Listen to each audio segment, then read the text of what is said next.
Welcome to Inside the 18. I'm Michael Magid, live from Hollywood, California. Completely forgot during the intro song to start the introduction for the show. That's probably why we're a little bit behind. It's not a delay on your end video, guys. It's not a delay on anybody's camera or anything like that. It's me screwing up. Joining me to see me screw up is 99 World Cup winner Saskia Weber, Vegas Lights goalkeeper coach Omar Zini. Guys, I'm not gonna lie. We just started off with a blooper right from the beginning. It's a solid way to start the show. I'm not stressed about it, Mike. You're not stressed about it? No, we're fine. I didn't even notice. I didn't notice either. So. And I thought that intro was usually just in automatically. That's hilarious. You say it the exact same way every time. Welcome to Inside the 18 with your host, Michael Madden. My God. So you thought it was just me, just in a recorded fashion. And you're like, yeah. Wow, it just sounds the exact same every time. No, it's called being a professional. Saskia, I've been working on it. Excuse me. It's all good. Omar, we can see you loud and clear today. I love it. Very solid. I know. I finally took your advice. I mean, I've done it before, so I'm glad I'm upstairs now, my dad's office. Like I said, anytime you see me in here, you know I have good quality internet, Ethernet cable. Anytime. So you're in the fancy office right now, as opposed to being downstairs in the kitchen when the smoothies are being made with the blenders and all that stuff. Oh my God. I'm telling you, when you get to a certain age, I think you start losing your awareness, self-awareness, and like communal awareness of what to do when somebody else is on a phone call or when somebody else is doing something. Like my grandma, like I think she hit a record for the amount of times the drain was started and stopped in the last podcast. So I'm just hope I don't think she even notices, but I think eventually one day we're gonna have a heart to heart and I'm just like, look, this is what cannot happen. I just love when she walks back and forth. That's my favorite. And the thing is, she's not very tall. She's like barely 5 feet. So she when she walks through the screen, she like her head is on my shoulder versus like my grandpa, where his torso is probably a little bit higher than the camera level. So a lot of unique challenges here at the Zini household. I love it. I was just gonna say, honestly, Omar, it kind of sometimes feels like she does it on purpose. Like she's aware of what's going on, and she's like, Wouldn't surprise me. This guy thinks he's big time now because he's a professional goalkeeper coach and everything. We're gonna throw him a little bit down to earth again. Your grandma's got followers. I'm sure somebody has a fan page for her, but I guarantee you, she doesn't speak enough English. But if she knew the state of which my mental health was this entire season, with the bus rides and coming back on Sunday at 4 a.m. and sleeping till 10, I think she always sees me at 10 a.m. on Sunday. She's like, "Oh, you woke up late." I'm like, "No, I got back from a bus trip at 4 a.m. So there's still a lot to be discussed there. She just thinks that you're still like a 16-year-old boy that was just out all night. And just coming in. There's Omar playing on his computer again. Talking to the screen. Yeah, it's funny.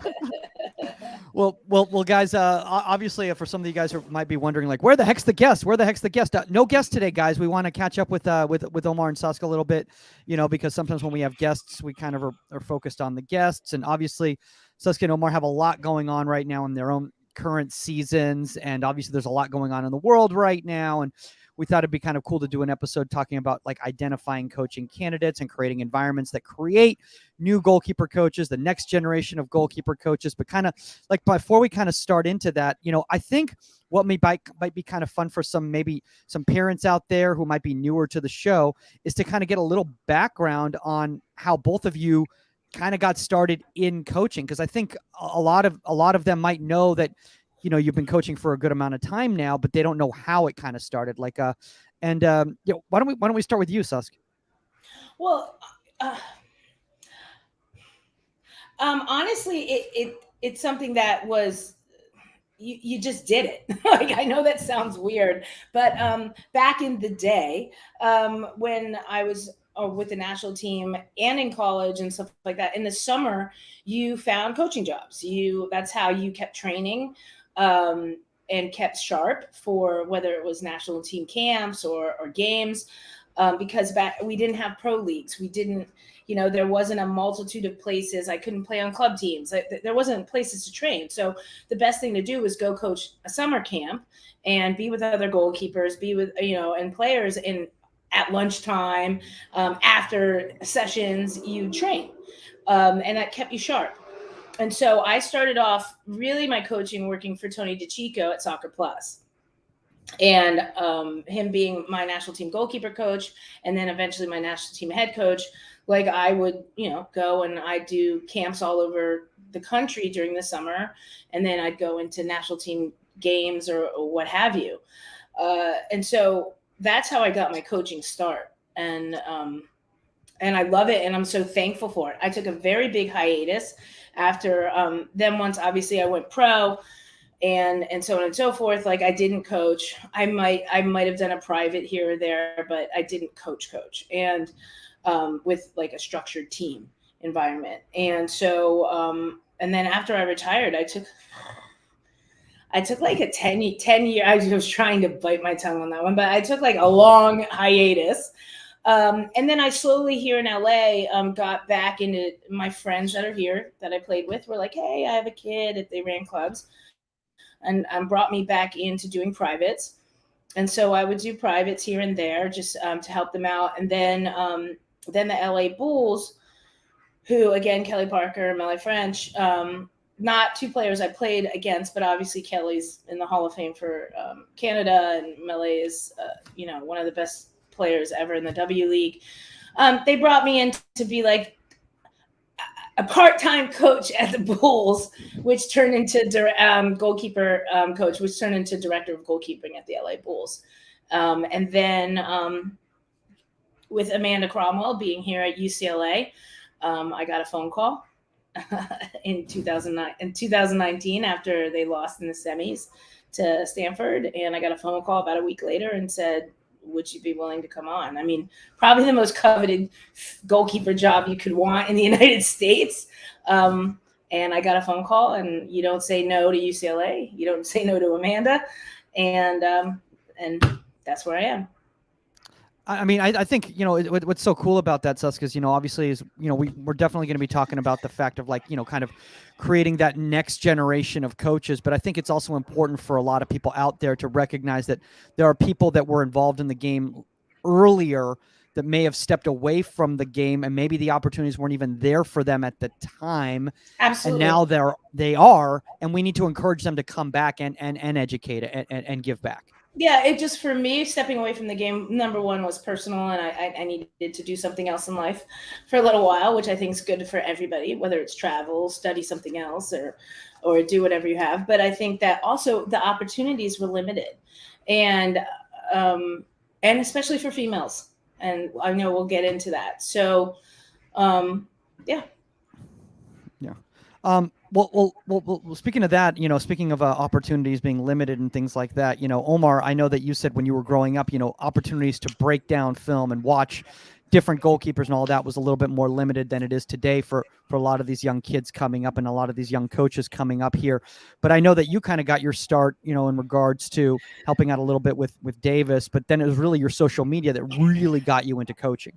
I'm sorry, I'm laughing because the concept that Omar at 28 was limited because he had the internet to deal with stuff cracks me up. I'm like, we did not have the internet.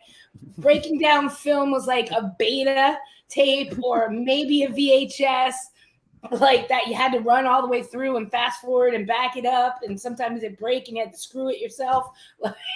So. Oh my God! I know. I trust me. My mom. We'd have at school, and then my mom would record the Euros, like the World Cup games, and then like as we get home, we're like, please don't say anything. It's on VCR, and somehow she would like spill out the score. So I've dealt with that as well. But I think I don't know about you, Sas, but like for me, is when I kind of retired, when I stopped playing, I kind of felt that there was a void that was missing. And I know you stepped away from the game. You had a much longer career than I did. So I would assume that you needed a kind of like a little bit of a relaxed period away from the sport. For me, it was like, I still feel like I have something to give. I'm still committed to it, but I don't want my body to be, getting that impact every single week. My knee was not where it needed to be. Like if I had a nutritionist and somebody to take care of my performance side of things, maybe I could have still be playing. But I think for me, it was realizing, okay, like, where can I devote my attention to? And then I had some friends at UC Davis, my buddy Armando, who I filmed with, and then other goalkeepers that were there. Wallace Lapsley, who now plays for FC Tucson, was drafted by New York Red Bulls, so he had a good career. And we're just sitting there discussing just video footage of professional games, video footage of their own games. And then I just felt that I could offer a different eye that was more objective than that the goalkeeper coach, Jason, who was my goalkeeper coach. Obviously, you want results, but when you look at the technical and tactical, I felt that I could offer something different.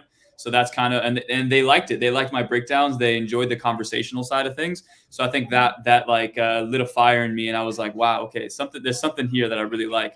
Now I need to obviously complement the video side of things with actually being able to be a coach, knowing when to say things, knowing when to make adjustments, knowing how to deal with the second goalkeeper, having that emotional intelligence to, I know you want to coach this, but maybe allowing them to try something new for 2-3 days or even a week, and having that be an intentional decision, and then circling back after a week and saying, hey, how do you feel about this?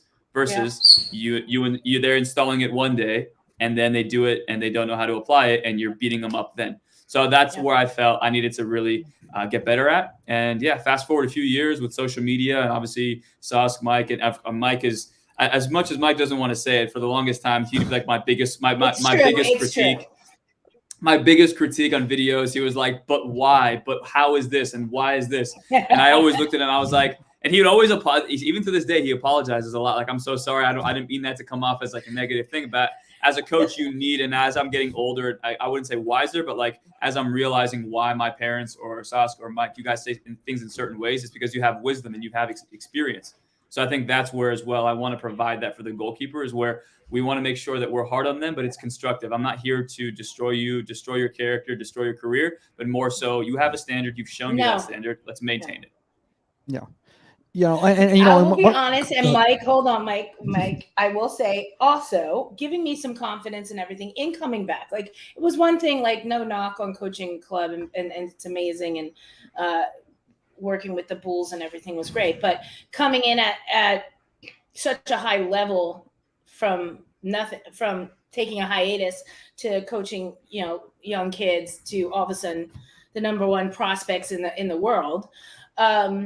Part of that confidence came from our analysis on things, came from looking over videos and talking about things. I mean, I have never been, I think, more nervous than, one, when Mike came to my first game and saw my warm up, and two, when I had to send a video to Omar, and I was like, oh God, like, this is crap. I just put a footwork video together for little kids, and I'm like, I don't even want the critique right now. But this also got me in the right headspace and understanding how to analyze things and break things down. And I do know that is where my strength lies. Definitely know that's where both of your strength lies as well. And I think, one of the really cool things that you're bringing out right here, Sask, Omar, in regards to how you guys kind of came back into coaching, and also, how you're kind of been pursuing, the job, very differently, both of you in that regard. And I think a lot of this is showing that there's coaching candidates can come from different diverse backgrounds. Everyone doesn't have to come from United Soccer Coaches Federation, License 1, and that type of a thing. And I think that's a problem, especially in the United States here. Yeah, we won't talk in about regards to identification. But in regards to just identification, and I think it's a good way for us to kind of segue into this topic, guys. And today's topic is, identifying coaching candidates, and kind of what we mean by that is, is coaching candidates can kind of come from all different walks of life. So maybe Sus, maybe there's like a parent out there listening, and they don't know what we mean by identifying a coaching candidate. Do they? What do we mean by that? Well, there's some natural coaches out there. That's how I like to say it. I have a player right now who's going to go pro, who's going to be on the national team, who's amazing. She's such a student of the game. and she wants to learn.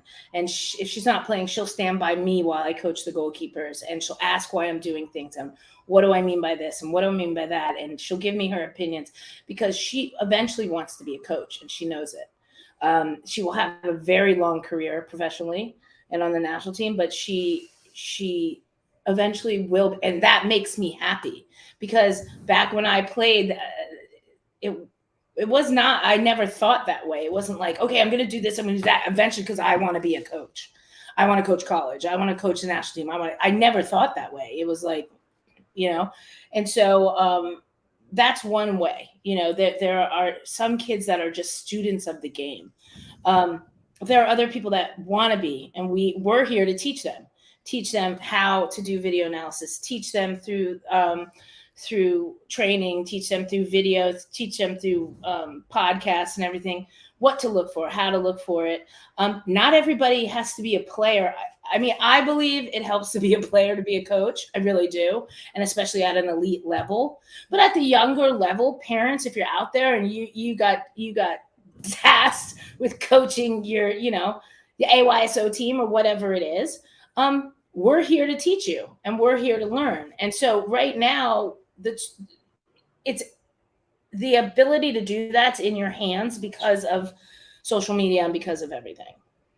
I'm glad you just brought that up, Saskia, in regards to all the different levels. And Omar, one of the conversations that I know we've had, off the air is that you, as a social media educator, have kind of a responsibility to help nurture, these young goalkeeper coaches, so that we.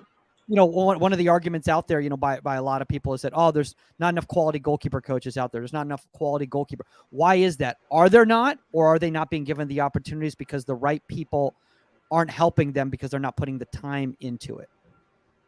I think it's a little bit of everything. I think obviously, like Sas said, there are some people who show an interest to it when they're young, and myself included. I was probably one of those kids who wouldn't shut up about goalkeeping, who would just always analyze. I would always watch games, and people who have listened to the podcast and follow my channel can probably see that. And it's very difficult for myself as a coach to try to convince a young goalkeeper, someone that video is beneficial if they're not interested in the position. Some of them just kind of see it as a way to go to college. I know my sister, for example, she was a Division I in high school, All-American, and then she used it to go to college. And when she got to college, she had other interests. So I think there are a lot of people who decide to use their craft and use their sport-specific position to get to college, and then from there they find other things. So for me, it's like, which of those candidates, if I'm looking at young goalkeepers, are super interested in the position? Like Sal said, who's going to stand by the goal if they're injured or if they're told not to show up to practice because they have to do something else? If they continue to show up and they show that intent to want to learn, for me as a coach, I know my investment in this person is going to go somewhere. Mm-hmm. So I think for me, if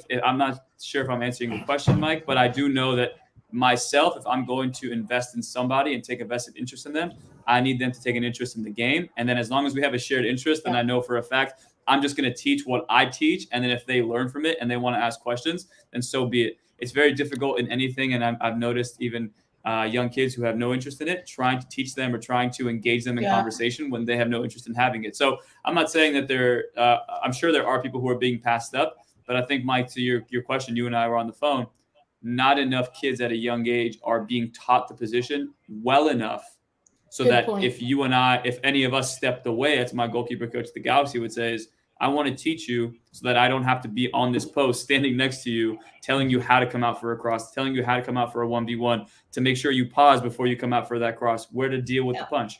So I think that is, to me, the biggest thing. And if we can isolate those small conversations on a case-by-case basis, then I think in the grand scheme of things, we'll start seeing on a macro level a lot of young coaches who are taking more of an interest because it's not so intimidating of a task. Yeah. I think I agree with that so much, because I think that there's one thing for the player that shows up and says, all right, you set up the cones, you tell me what to do, I do it. And they don't kind of get it into them why you're doing it, why the cones are set up that way, why we're doing this sort of a drill, what it's benefiting. And you're just going through it because I told you to go through it. And then you have the players that they get it. And so I need the ability to say, I've got 5 goalkeepers. I need the ability, we're playing 11v11, to say, all right, you guys, this is what I need from you. Go. I don't have to stand over you. You're adults. at this point. This is what I need from you right now. When you're in between, not getting subbed in, I need you to work this, that, and the other. And there's certain of my goalkeepers that'll look at me and be like, okay, well, what drill should we set up? And there's other goalkeepers that'll say, all right, this is what we're doing. Come on, you guys.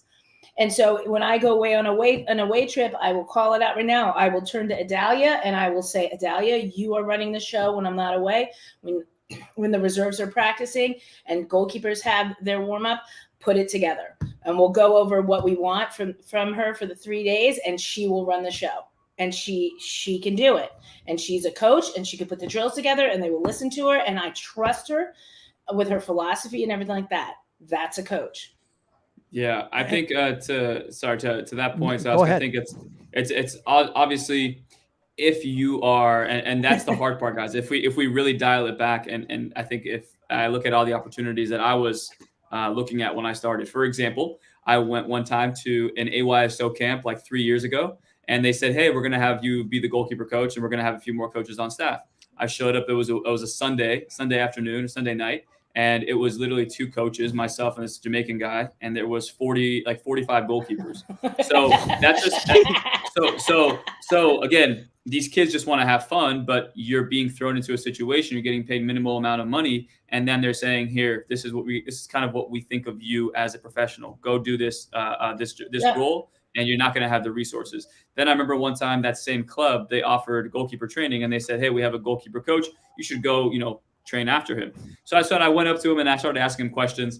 And then he was like, yeah, I had this license, I have that license. I was like, oh, that's amazing. And he's like, but I was a center back. So like, I'm not really a goalkeeper coach. And he was charging double what I charge. So again, I'm not saying that to me, again, that's just like little things like that. When you start hearing this, that, and the other, and you start seeing the resources that are available, the actual, like what I'm getting paid. I mean, I don't want to speak about what I'm getting paid at Vegas, but at the same time, it's like, that's why I'm like, I don't know if it's not the lack of opportunities, but it's the lack of resources when they're given these opportunities that makes some people go, I think I'm just going to get a corporate job. I'm just going to step out of this position because I'm not being rewarded. And that's why you see so many private practices. For example, like Big Joe Velasco, like one of my mentors as well, he's done an amazing job setting up his stuff in the South Bay here in California. And himself, he's giving a lot of opportunities to young goalkeeper coaches. And we need more people like him to understand the need for it, but to understand the need of the value that the human needs, but also to the value that from a monetary understanding of,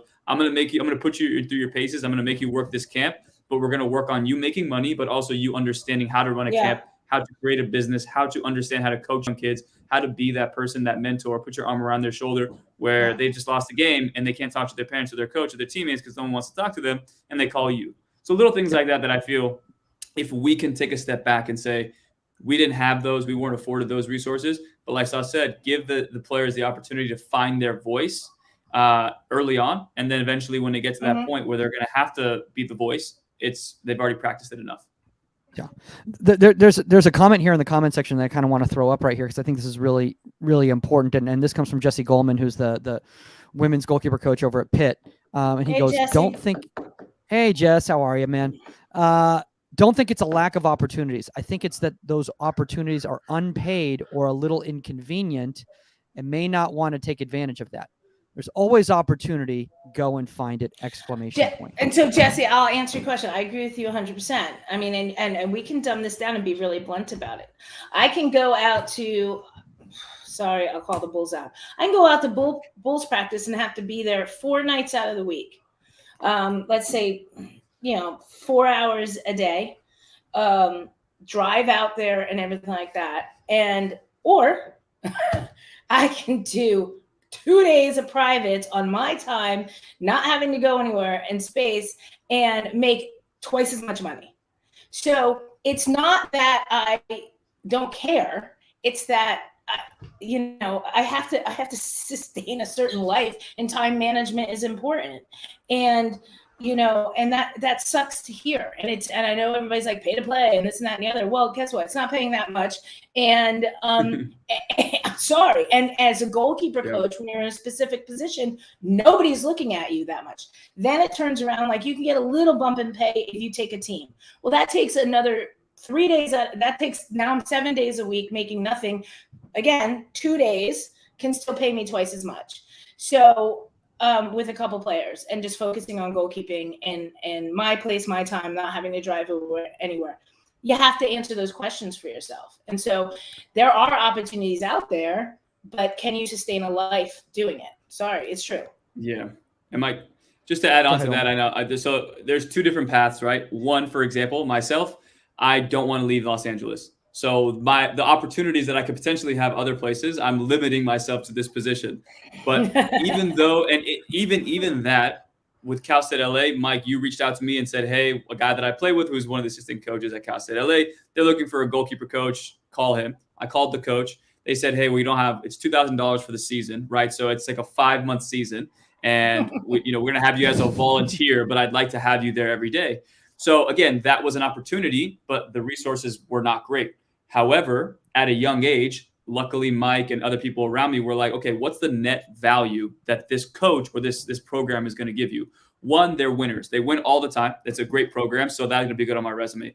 Two, the head coach has been there for 20 years, Chris Shamet is. So from a coaching education, from an EQ side, from a tactic side, I'm going to learn a lot. So I stepped into that role. And 2 years later, I mean, I'm such a better coach because of him, because he took time to really sit down with me and tell me the things that I was saying, the things that I was doing in the proper context could be a little bit better. So I felt like the net value with the resources that I was given were immense. So I took that opportunity. So if you have the self-awareness enough and you know the coaching staff that you're going to, even if a place pays you $3,000 a year versus $2,000 a year, but that coach, the $2,000 is going to give you more in terms of your actual like intangible qualities as a coach, characteristics, you're supposed to go there.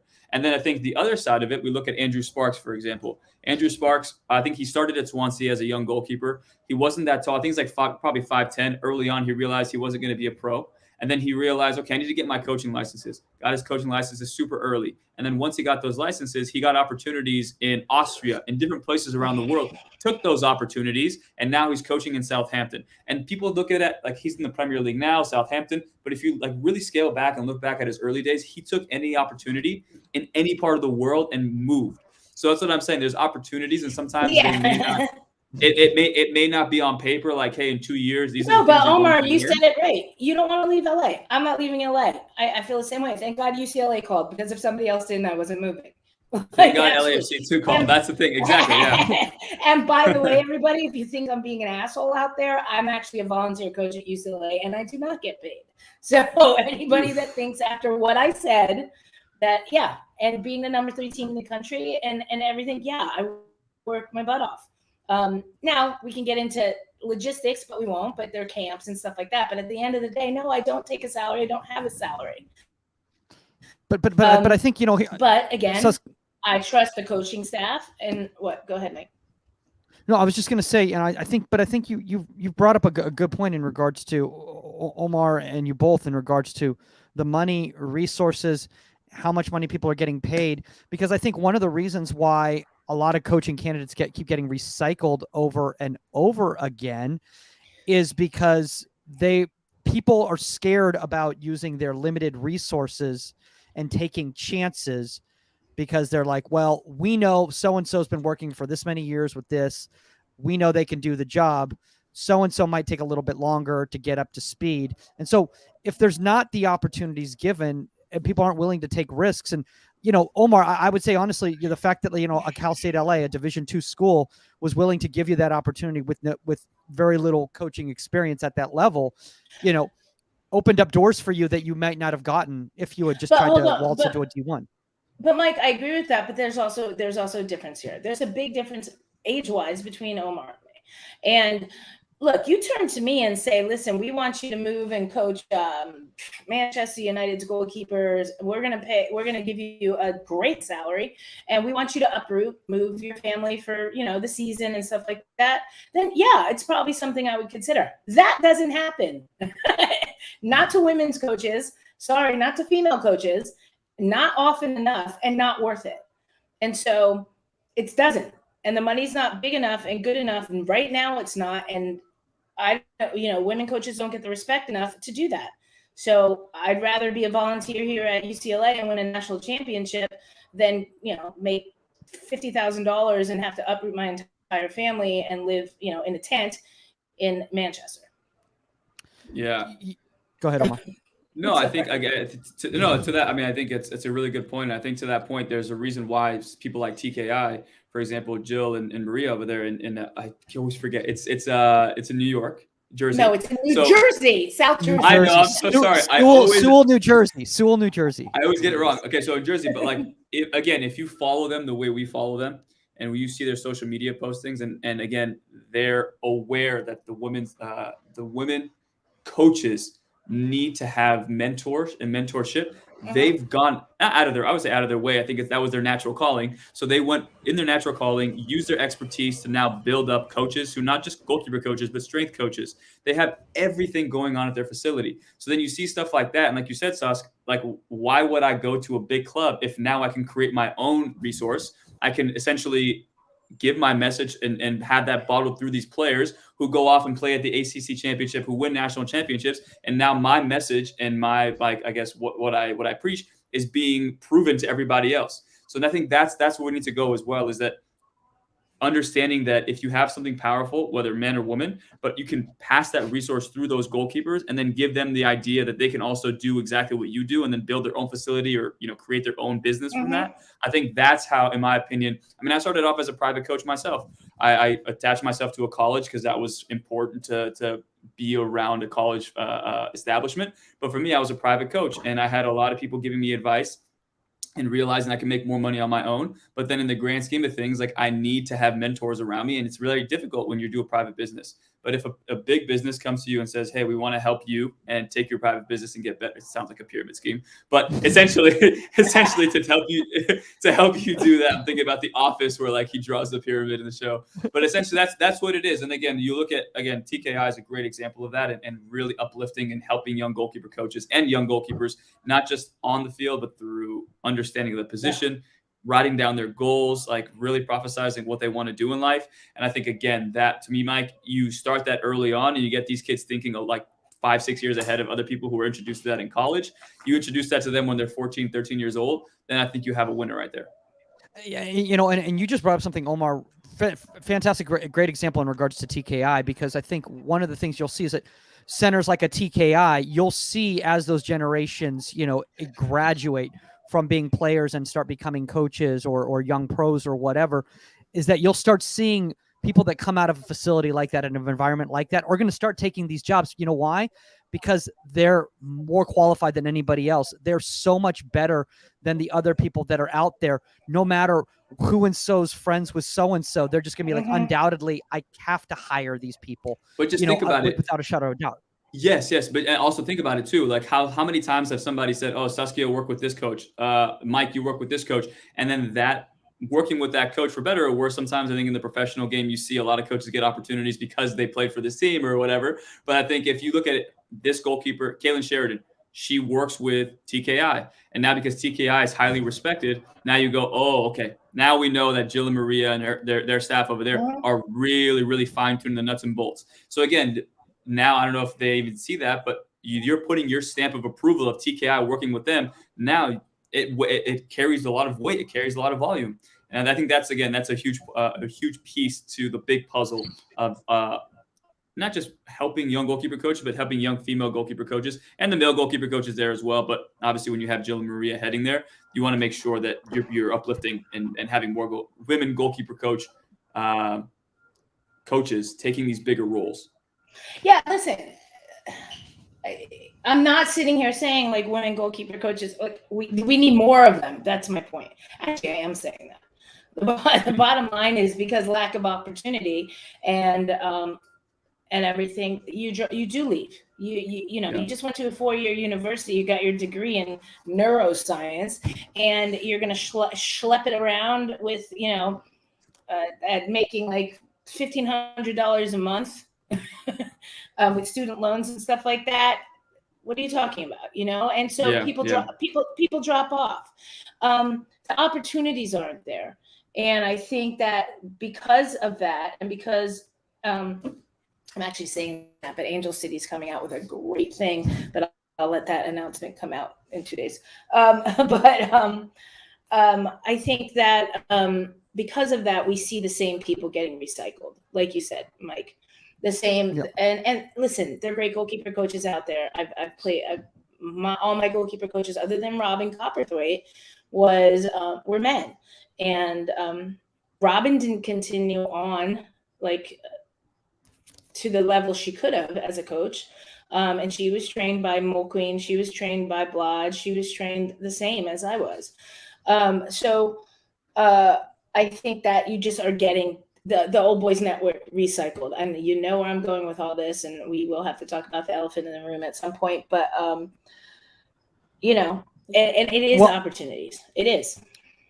I want to say this, you know, in regards to the elephant in the room. I think first off, the number one thing that I want to bring up out there is, if you all noticed, none of us here have been saying that, oh, you need to be hiring so-and-so types or this and this and this. It's like, no, we need to look internally, and we need to look and see from the foundational stage, why is it that certain coaches are being recycled, or why is it that certain coaches who might not be of the best caliber as people and coaches are still getting jobs and things like that. And I think personally, for me, I think a lot of the problems is that a lot of times the people that come down to the hiring practices when it comes to goalkeeper coaches don't know anything about goalkeeping, and they don't reach out to a Saskia or an Omar to get advice before they make a hire. They just make a hire without talking to them. You know, I can't tell you how many times I've seen, even at universities, where the goalkeeper coach wasn't even a goal. And again, just because you weren't a goalkeeper doesn't mean you can't be a goalkeeper coach. But at a top level school, you would expect the goalkeeper coach to have some sort of a background in goalkeeping at some level. And when you're just giving that to a graduate assistant who was a center mid, there's something wrong there, in my opinion.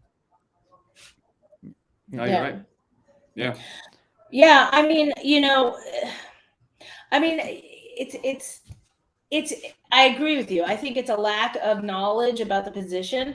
I think we can look at it that way. We have a lot of older coaches out there that don't know anything about goalkeeping and don't bother to, and you know, go kick the ball in the corner still. And they will hire what's easy. Oh, you know, so-and-so's the local, he played here at this school, so let's just bring him in and have him coach goalkeepers. Like, without real vetting. And some people can turn to me and be like, well, were you vetted? I was like, I think my resume spoke for itself. You know, do I think there are better goalkeeper coaches out there than me? Absolutely. Do I think that Amanda could have looked at other places? Absolutely. Do I think I'm a great fit for our philosophy, our what we do at UCLA on the field and off the field? Off the field is huge. Yes, I do. And I think that is the bigger reason that I got the call for that. It comes from the top down. You got to change the old guard to bring in the new guard. Sorry. Well, it's true. I want to ask Omar about this. You can't. Yeah. By the way, Suska, we're having some Wi-Fi issues with you on your end, with unfortunately with your video and your audio. So if we step over you, it's because there's an audio delay with you. So sorry about that. But I guess it's just yeah. Is my video and audio messed up? Yours is. Well, oh, that's so weird. Okay, you were for me. Okay, well, sorry. Oh boy. Oh boy. All right. Well, it's a curse all over the place. So anyway, so maybe it's not on your end. On my end, Omar's completely clear. And okay. Oh my.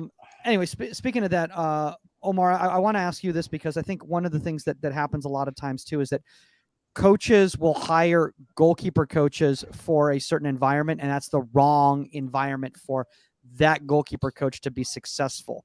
And if that goalkeeper coach had gone to a different environment, they would have been successful. And I know that something that you've been very particular about in regards to when you're talking to other coaches about taking different jobs is for them to really look and see from the external whether it's the right environment for them too, not just the X's and O's.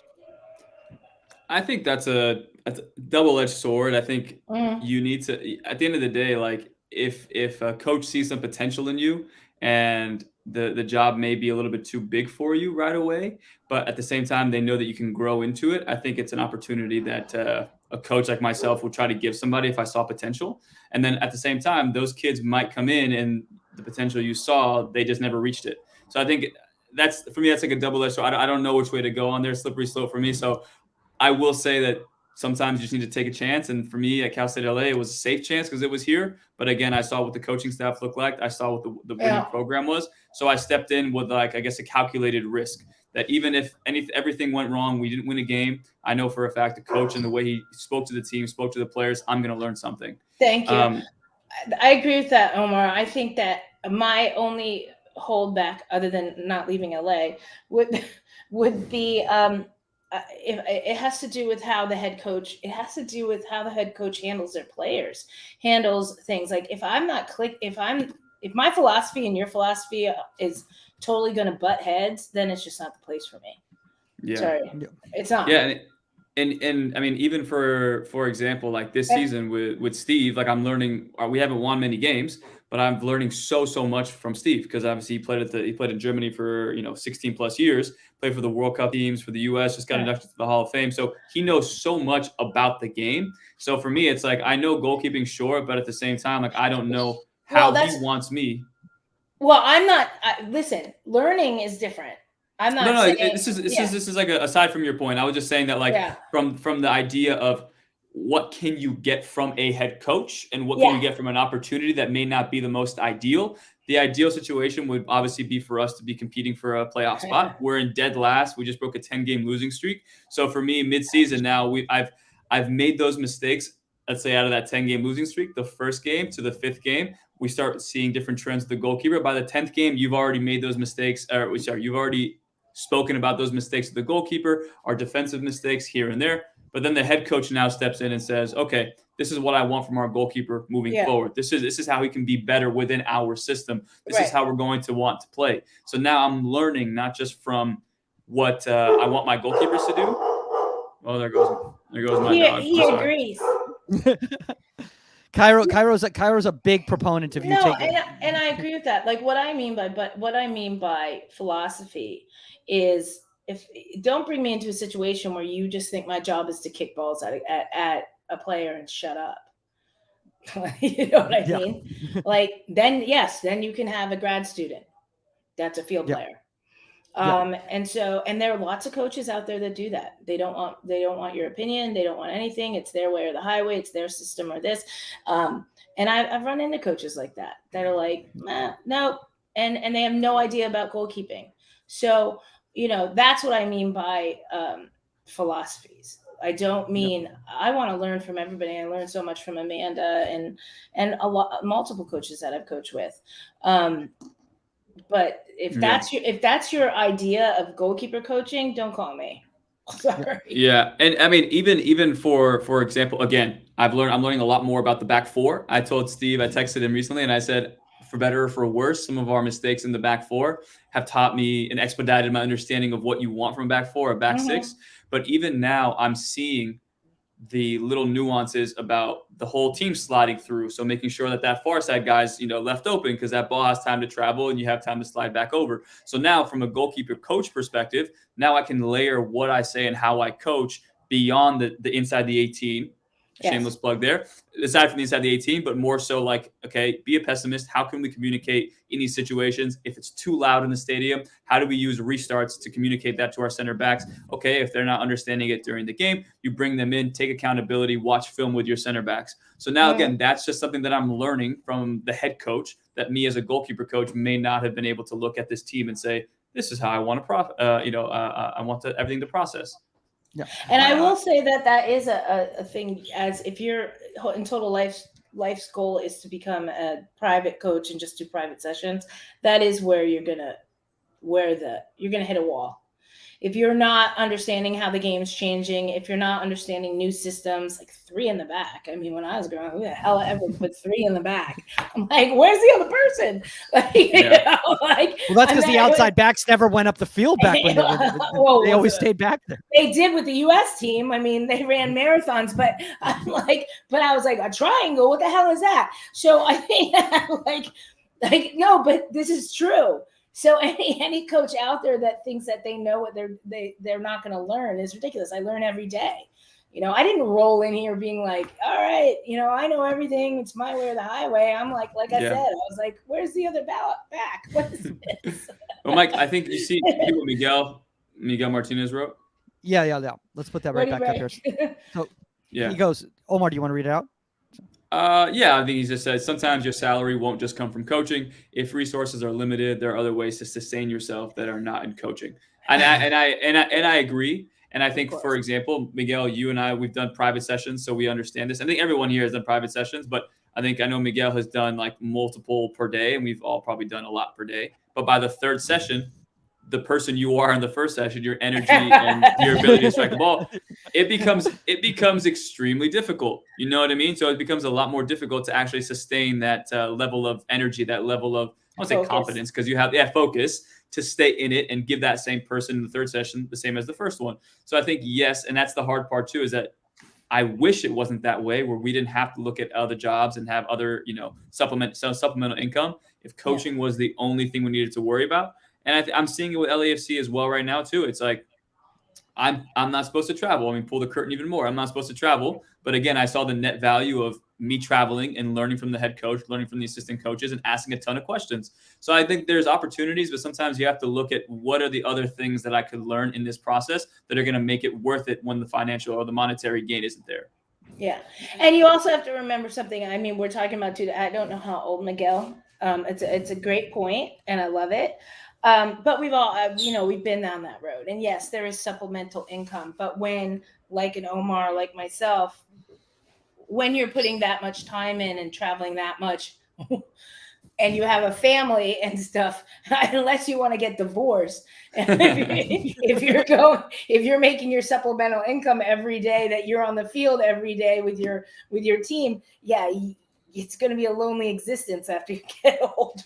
I'm just saying. You have to have life too. You do. And it's crazy too, guys. I know this is like, again, side note, but every time I see a goalkeeper coach, or whenever I see something, like let's say when I was at college, I would see the women's goalkeeper coach. They would finish up the game prior to the men's game. And I would go like, we just shake hands. You just show respect if you're crazy enough to get into a position like goalkeeping. And obviously the monetary gain isn't as substantial as a head coach or a first assistant coach, but that's why I call it the union. We all know the sacrifices that we have to make and the energy it takes with minimal income coming our way. But if you have that ability to like be married to your craft and like take it home with you and really want to be like make a substantial contribution to your community and to your own career, I think, again, you always have mutual respect for those same people who are crazy enough to do the same things you are. Agreed.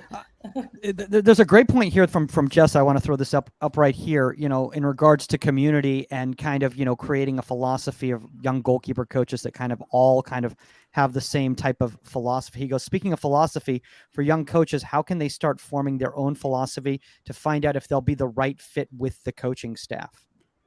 Oh man. Yeah. I can. Yeah, go ahead. No, you go. No, I think I'll keep this one short for this.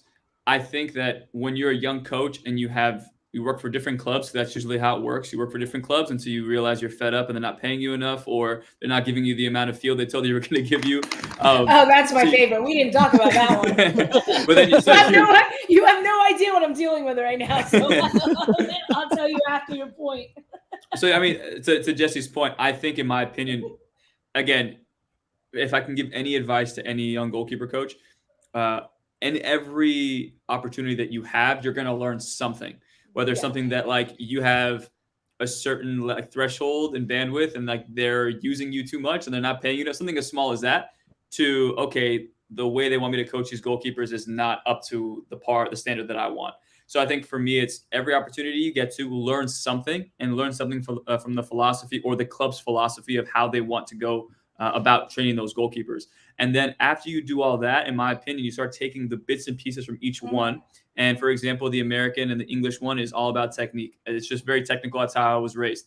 And then I also was raised on the Mexican style, where there's plyometrics and extension and really bursts of speed and such like that. So for me, I was able to say, I'm not the biggest fan of the way the Mexican style is because they do a lot of the block saves, and that's how I was trained. I would literally drop both knees and get a ball kicked at my face.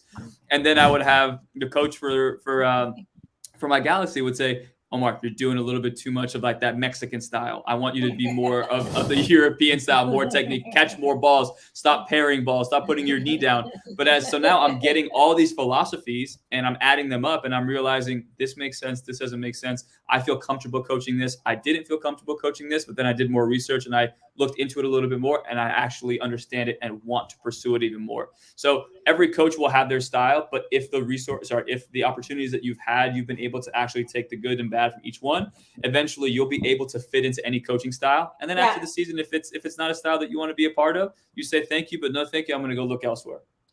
I would say trust your core, trust your base. Trust yourself. And I agree with Omar 100%. First of all, philosophies are forever changing and ever developing. And you have to make sure that you're not like, it's my way or the highway. This is my philosophy. Everything has to fit into it. It doesn't work that way. Especially if you're bouncing around from different coaching staffs and clubs and so on and so forth. So, you can have a base and a core philosophy, but be open to work with other things. You have to. We always say goalkeeping is a gray area. So as long as you're open-minded and willing to look at other things and have discussions and bring in the information, just be a vessel, let it just pour into you. And eventually like you'll settle on one certain philosophy with an open mind. That's the best way I can put it. Yeah, but I can't stand the K-save. So there's a great comment coming in from the UK right here, and this is actually something that's actually really important in regards to when we're talking about understanding the game and everything like that. And this is from First Class Goalkeeping in the UK, and they go, "Are goalkeeper coaches in the US only qualified as a goalkeeper coach, or do you have to take the outfield courses like here in the UK?" And this is a slippery slope, I'll tell you that. I have no answer for that. I'm a volunteer. I think too, in my opinion, in the past, before social media, before like people like Phil Wed with the IGCC and these bigger conferences, there was a monopoly with these licenses and these courses, and you had to get this, and that was your stamp of approval, and that's what made you a good coach. And I think now because it was a monopoly, other coaches who are high quality from around the world, they started putting conferences together. And especially during COVID, when we're doing like these, webinars, and some people say the webinars aren't, it's a way of learning, but it's not on the field. However, that's still information that you're processing and you're saying, is that a part of my philosophy? So what I mean to say is, because they mismanaged the licensing so poorly in the past, there's been an influx now of top coaches who have got band together and said, our ideas together is better than a license. And in my opinion, I've learned so much more from podcasts and asking questions. And I think the social media has exposed it, but also provided that resource that I think these licenses, in my opinion, didn't offer. Yeah. I would say I have a license. I think I could coach club in California, I guess. But I think that from what I've seen at the higher levels, more intense training, understanding how to put certain things together. So that it's good. It's there.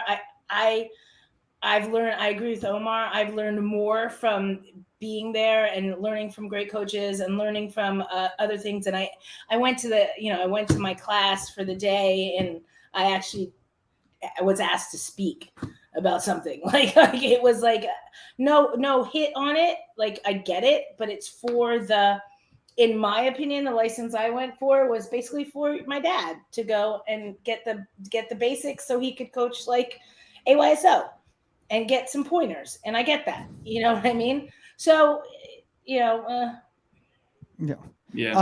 In regards to the license things, though, I think, and obviously this is an entirely other conversation, because again, it's about that's talking about coaching education and, what are you really getting out of a license? A license is only as good as the information that you get. Thank you. And license. the teacher.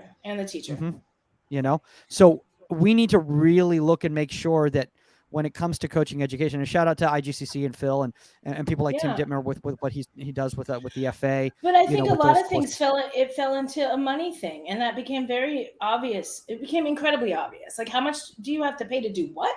Mm-hmm. I think that in the American curriculum of all of this, that got muddled and lost. And so, yes, Phil Wed, and yes, those guys, like, it's better. I'd rather do that, I want to say this, though. I think, you brought up a really good point, Suska, in regards to the cost of all these licenses and everything like that. And one of the big problems that I see is a lot of youth clubs out there. This happened to me when I was at certain youth clubs. They told me I had to pay for my own license. They wanted me to go out and continue to get better to improve their club, yet they weren't willing to invest in those resources. And that's a problem. That's a problem, because if you have a young coach and they can't afford those licenses, and they're gonna have to take a hard look and say, you know what, I'm just gonna pass on that, or the time off, or whatever. Exactly. And a lot of times, you're talking about the private coaching and stuff like that. That's when you get these coaches who are doing the same thing over and over again, because it's just enough for them to sustain their livelihood, but they're not growing as educators. No one's forcing them to, and no one's helping them to have to force themselves. Too. So go ahead, Omar. Even to see Eric Eisenhunt, I'm just going to put his comment up. By the way, I logged into StreamYard, Mike, a long time ago, so I have the ability to do exactly what you do. So you're not the only beautiful. Thank God. Thank God. Hi, Eric. Yeah. As Eric says, goalkeeper coaches get paid hourly, NCAA level. Most volunteer assistants are the goalkeeper coach. So they're not on salary. It's hard to stay in the game as a goalkeeper coach compared to a head coach. And again, that's kind of what we discussed earlier in the podcast. And that's kind of what we built this podcast episode on, the foundation of, like, while there are opportunities, the monetary gain of that is not great. So I think, again, it's important for any young goalkeeper coaches that are listening. You have to think of, what experience am I going to get from this without the monetary gain? That's literally the only thing you have to think of. And if you feel like one opportunity outweighs the other because of other factors, the coach and the way they treat you and all that stuff, I think that some coaches, for example, too, at Cal State LA, he would always tell me when the other coaches were away, or we had one day when it was just him and I, he said, hey, I want you to put together a session that works on XYZ. And I was like, me?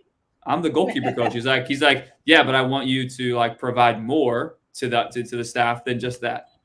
And so he challenges me and puts me in positions where I'm going to fail for sure, because I did fail that day, but I failed upward. I failed forward. I felt like I actually am learning something that, had a coach not given me that opportunity, I would still be on level 1 of that. But now hopefully I'm on level 2, hopefully. So now, again, every opportunity, every coach that you work with, they might have an ego and say, hey, you stick to your thing. But most coaches that are, I guess, the younger generation realize how important it is to give the coaches that are coming underneath them, giving them a voice. And I feel like, for example, Cal State LA, and even Steve now, he literally will say, if you wanted to do a video breakdown for the guys, Omar, go for it. I asked him at the beginning of the season, I said, can I do a video breakdown? By the way, it's a hilarious story. Can you do a video breakdown? I said, Steve, can I do a video breakdown of the goalkeeper that we're playing against? And he said, for the strikers. And he's like, absolutely. Like, that'd be pretty cool for the strikers to see. And I put it all together, and Ben Luke did not play that night. So it was just like the worst. I was literally like the most discouraged I've ever been. I was like, why did I just put this whole video together when the guy didn't even play? I should have done my research to see if he was on the travel squad. So it's just stuff like that too, where like coaches, if you ask them, most likely will give you the opportunity.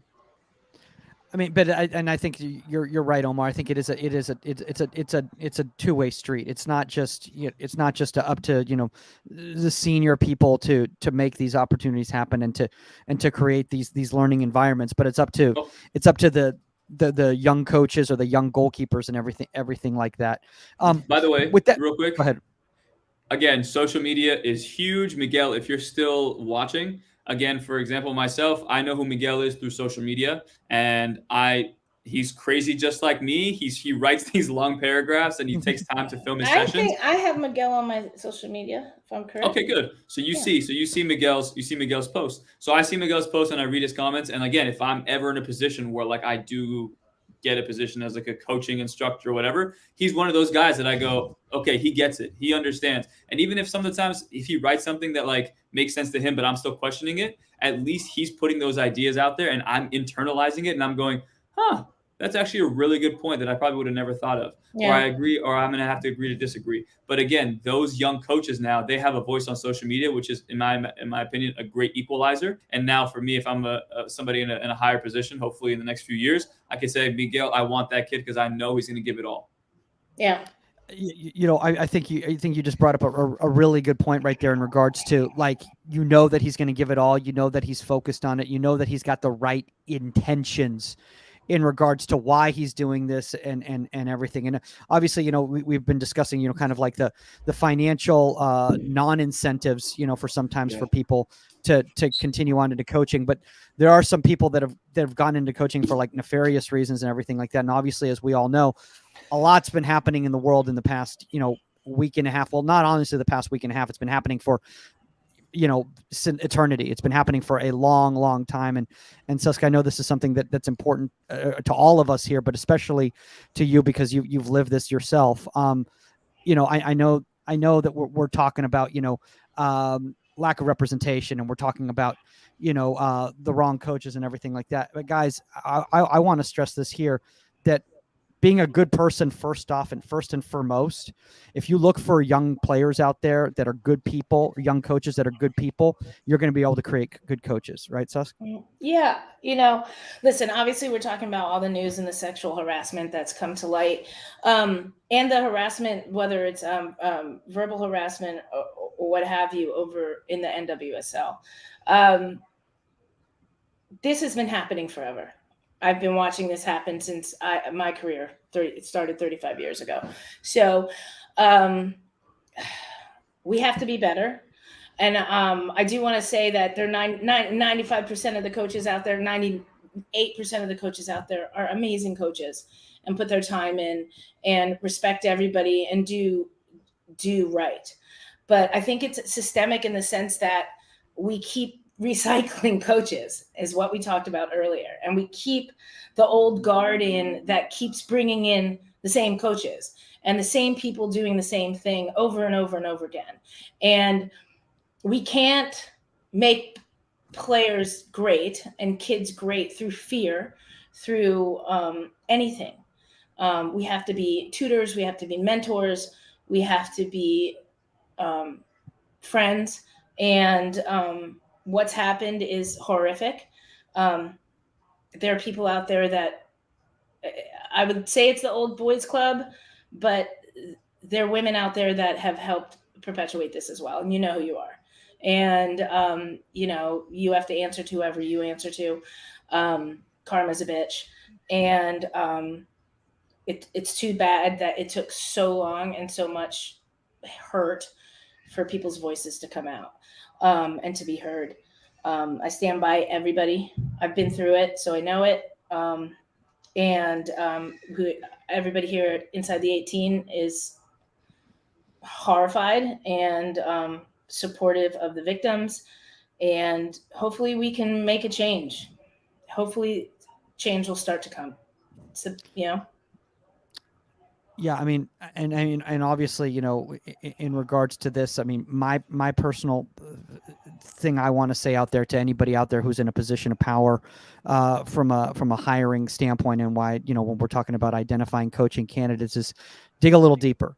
Dig a little deeper than just the X's and O's before you make a decision on who you hire for your youth club or your college team or your pro team or anything like that, because sometimes if you're just focused solely on winning or just improving your goalkeepers, you'll miss something. Yeah. And nowadays with social media and everything like that, and the network that we have out there, guys, it's not that hard. It's not that hard to find out a little bit more about these people. So, and hire more women. I'm going to say it. Hire who's qualified, but there's so many qualified women out there. And it's not that I'm saying women need to coach women and men have to coach men. Women can sexually harass people as well. Men can sexually harass men. This is across the board. But look at other people that are qualified. Dig deeper, like Mike said. Do your due diligence. Stop recycling people. Yeah. Omar, anything you want to add? Yeah, I think just kind of reflecting on what has happened. And I mean, obviously it's not just in women's soccer recently. Obviously you think about the women's gymnastics team as well, and people who knew about, certain incidents that had happened. And like Sas said, it's the old guard, protecting each other. And if one person's fired, they give the opportunity to somebody else who may not have the best record. So for me, reflecting on it is, even though I don't see myself, or I was raised a certain way and I have my friends who were raised a certain way, and we may not act and say those things, there are people who are doing those things. So one, say something if you hear something, but also two, it's just important to just ask people how they're doing. And you never Yes. know how just saying, hey, how's your day going? Hey, anything new with you? And just that little conversation starter can open up the floodgates for something that's needed. And I think that's super important. And if you're not the one who's causing it, help be the person who ends it. Awesome. Well said, Omar. Absolutely, absolutely. And you know what? I'll be straight up honest with you. You know, I know for a lot of you out there, you know, you probably say, you know, it's not as easy as just saying it in concept and everything like that. You have to look at within yourself and say, we're talking about environments. Is this the right coaching environment that I want to be associated with? You know, so you have to look at it, look at it that way. And let me tell you, way parents out there, don't ever say it's not happening to my kid. Don't ever say it, because you're wrong. You know, do your due diligence. Don't put the right team, the right coach on paper above your child. Yeah, absolutely. Well, let's if everyone's cool with it, let's pivot take a breath, take a breath, and end on something. It's still profound, but a little bit more positive, and that is the fact is that I think one thing that I will say is that people like yourself, Saskia, and people like yourself, Omar, are making changes, are making a difference. And because I even hear it when young players or young coaches and stuff, you know, you'll reach out and they go, oh my gosh, you know, I saw Saskia play when I was a little kid, and now I've gotten into coaching, you know, and seeing her at UCLA, you know, and seeing a woman in her position at a top 10 university, which, by the way, it's not the most common thing well, out what there. you I'm told sorry me to the say other that. day, I'm the only top 10 Division I female goalkeeper for schools in the top 10 right now. For schools in the top 10 as of last week, yeah. Boggles my mind. And on top of that, we're the first all women coaching staff to win the Pac-12 last year, and to get regional coach staff. That, to me, that's an honor, but it shouldn't be an honor. Yeah. Do you see my point? Like, it shouldn't even be a hashtag. Like.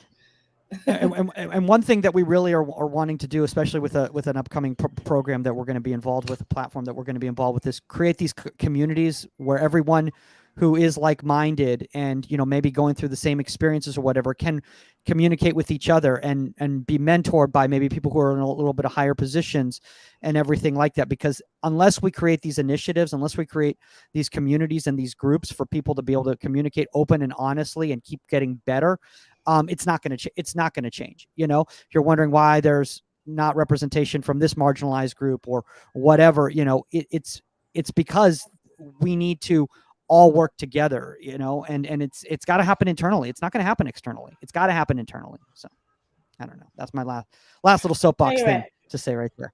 Say right there. All right, guys. Well, obviously, you know, you both have a lot going on right now, so we're going to start wrapping up right here. Saskia, anything you want to plug? I think you guys have a game tomorrow, don't you? We do. We've got Utah tomorrow. Still undefeated after a very shaky weekend in Arizona, but coming out of it, look, a road trip in 100-degree weather is never easy. Omar knows about road trips, and super proud of the team. You know, doing well. I think leading Pac-12. So we go into Utah tomorrow, and then Colorado on Sunday. All home games. So super psyched. So, in the SoCal area, guys, make sure you check that out. And even if you're not in the SoCal area, if you go, I believe on the Pac-12 network. Pac-12 network, absolutely. Pac-12. And Omar Zini, where can people watch the LA Galaxy 2 Las Vegas Lights matchup on Friday night? That's on ESPN Plus, right? Yes. If you have nothing else to do in your life, you guys can watch us on Friday. I think we play at sometimes 7:30, sometimes 7, but yeah, tune in around 7. And then, it's technically an El Tráfico, maybe. So it's El Tráfico. Mini Tráfico. Mini Tráfico, yeah. JV Tráfico. The JV. Yeah, I mean, and they're on their international break right now too. So I think we're getting some of the guys who were on our team throughout the year, but who got moved up, who are going to be coming down for the game. So it'd be nice. Sweet.